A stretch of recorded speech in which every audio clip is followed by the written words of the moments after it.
A lot of our best stories are about the gods. Those stories are called myths. Here in my city-state of Nippur, the patron god is called Enlil. He's the most important god in Sumer. Each city-state has a special god that protects it. Even though we believe the gods made us humans so we could take care of them, there's a story that tells about the time when the gods had second thoughts about having created human beings. They decided to send a huge flood to wash everybody away. But one of the gods didn't agree. He told a man named Ziu Sudra to put his family and all the animals he could find into a boat. It rained and stormed for 7 days. But Ziu Sudra was safe in his boat. And that's how humans and animals survived the Great Flood. There's another really famous story. It's one of my favorites. It's a very long story called an epic. It's about a king named Gilgamesh. He's a hero who has a lot of adventures, along with his best friend whose name is Enkidu. Enkidu is a wild man who runs with the animals. But then he meets Gilgamesh, and they really hit it off.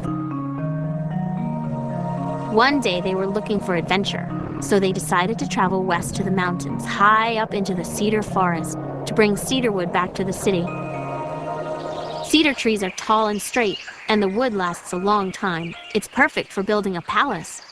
But there was another reason for going to the cedar forest. A demon lived there. He was a huge, angry demon named Huwawa.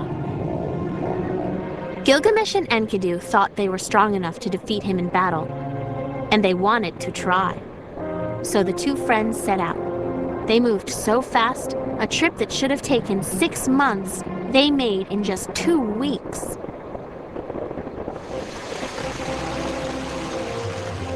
Leaving the river valley, they climbed higher and higher. The air became crisp and cool, and they could hear the sounds of rushing streams and the wind blowing in the trees. Soon they reached the place where the cedar trees grew tallest and straightest. They brought out their axes to start cutting them down. Gilgamesh had just touched the first tree with his axe when they heard an awful roar. It was Huwawa! The demon took a giant leap toward them. "Why are you cutting my trees?" he said. "Leave now or you'll be sorry." His face was horrible and twisted with anger. Well, I would have left right then, but Gilgamesh and Enkidu turned to face the demon. They called on the sun god to protect them. The sun god liked Gilgamesh, so he sent the 13 great winds to wrap themselves around Huwawa and bring him to the ground. The demon promised Gilgamesh all the cedar wood he could carry if only he would set him free. But Enkidu didn't believe a word. "Don't let him go," he warned Gilgamesh. So with one swift stroke, Gilgamesh killed the demon. Then they were free to choose the finest cedar trees. They cut them into logs, lashed the logs together into a raft, and floated back down the Euphrates River to the city. After that, Gilgamesh was even more famous. Tales of his deeds even reached the ears of the gods. The goddess Inanna heard about Gilgamesh. She was the goddess of love, and she fell in love with him.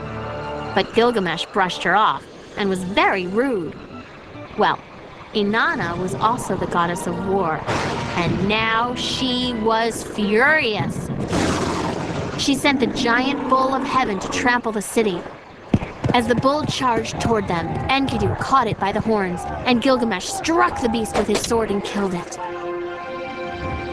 The grateful people threw a huge feast to celebrate, but the gods were not pleased. Soon afterward, Enkidu became very sick and died. Gilgamesh was really upset. He started to search for ways to become immortal so he'd never have to die himself.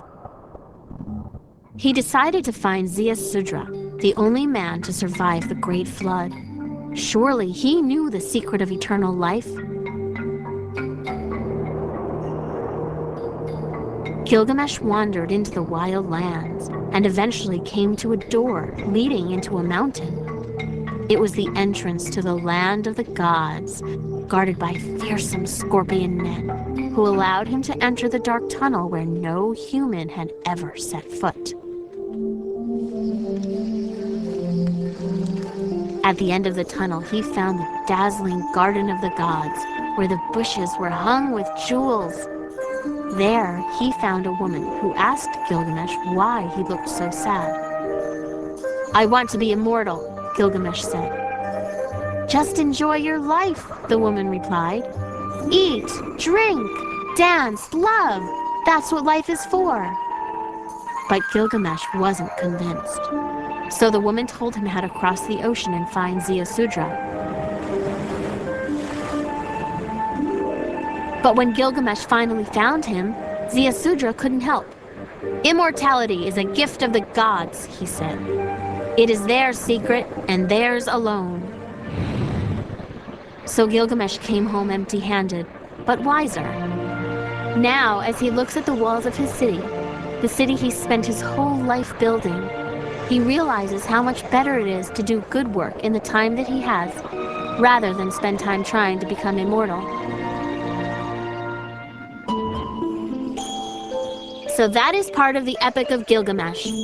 His story and my journal are alike in a way. When our stories and thoughts are written down, other people can read and understand them. And that's why I think it's so great that we've learned to write. Because now, our stories and ideas can be remembered forever.